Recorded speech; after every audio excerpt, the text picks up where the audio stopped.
वर्ष का 28वां सप्ताह, दिन बुधवार। ख्रिस्त में प्यारे भाइयों और बहनों, आज का सुसमाचार पाठ संत लूकस के सुसमाचार से लिया गया है। अध्याय 11, पद संख्याएं 42 से 46 तक। आज के सुसमाचार में हम देखते हैं कि प्रभु यीशु मसीह शास्त्रियों और फरीसियों को डांटने और फटकारने के लिए कठोर शब्दों का प्रयोग करते हैं। वे उन्हें कहते हैं, धिक्कार तुम लोगों को।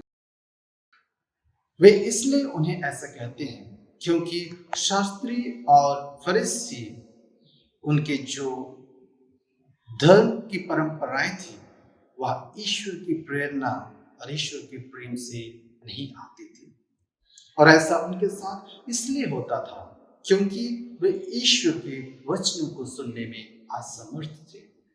वे लोगों को ईश्वर के पास ले जाने के बजाय उन्हें रास्ता भटकाकर गलत रास्ते में ले जाते थे। वे 10 आज्ञाओं और उपदेशों को हजारों नियम और कानून के रूप में बांट दिए और अनावश्यक नियम और कानून को जरूरी बना दिए थे, जिसकी वजह से धर्म के जो महत्वपूर्ण अंग है उसे समझने में कठिनाई पैदा होती थी, जैसे ईश्वर का प्रेम और पड़ोसी प्रेम।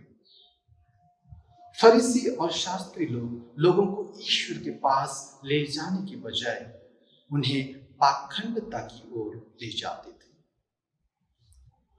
प्यारे भाइयों और बहनों, हमारे जीवन में हम भी शास्त्री और फरीसियों की तरह बन जाते हैं जब हमारे जीवन में कुछ इस प्रकार के रवैये देखने को मिलते हैं, जैसे क्रोध, दुश्मनी, जलन, लालसा, मूर्ति पूजा, जादू टोना, अनैतिकता, गंदी हरकत, मतवालापन इत्यादि।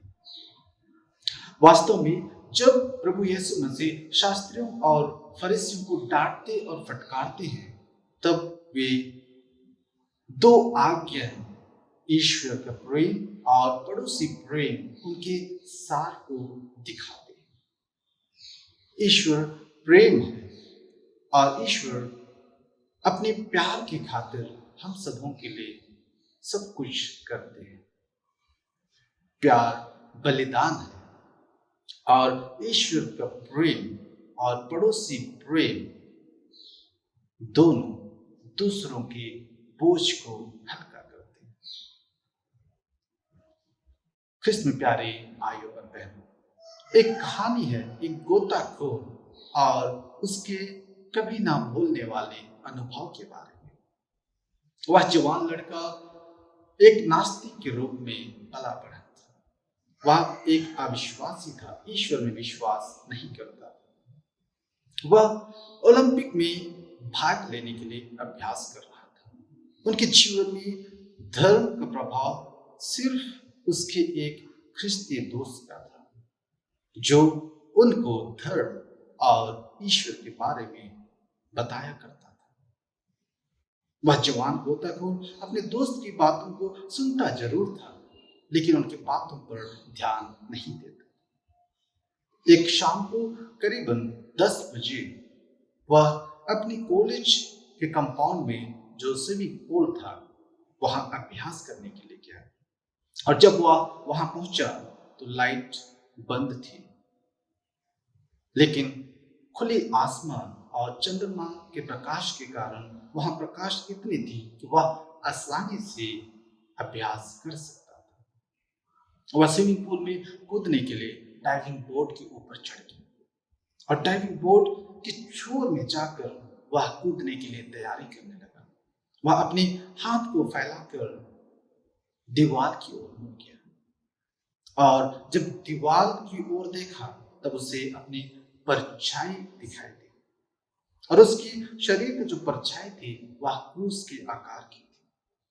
उसे देखकर उसको आश्चर्य हुआ और उसे पहली बार ऐसे लगा कि उसके जीवन में कुछ हो रहा है। वह अपने जीवन के बारे में सोचने लगा और उन्हें शायद पहली बार ऐसे लगा कि उनके जीवन में शांति नहीं है और वह अपने जीवन को बदलना चाहता था।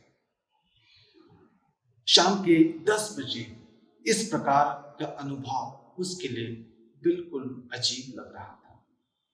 वह स्विमिंग पूल में कूदने के बजाय घुटने के बल टेक कर प्रभु से प्रार्थना करने लगा और प्रभु यीशु मसीह को अपने जीवन में आने के लिए कहा। और इसके बाद जैसे ही वह खड़ा हुआ, स्विमिंग पूल का रख रखाव करने वाला व्यक्ति अंदर आया और वह लाइट को ऑन कर दिया। अगर वह लड़का स्विमिंग पूल में कूद जाता तो शायद यह उनके जीवन का आखिरी दिन होता, क्योंकि स्विमिंग पूल में पानी नहीं थी। मरम्मत के कार्य को पूरा करने के लिए स्विमिंग पूल के सभी पानी को खाली कर दिया गया। प्यारे भाइयों और बहनों, ईश्वर का प्यार हम सबों के लिए कितना महान है। ईश्वर हम सबों का ख्याल रखते हैं और हम सबों की देख रेख करते हैं।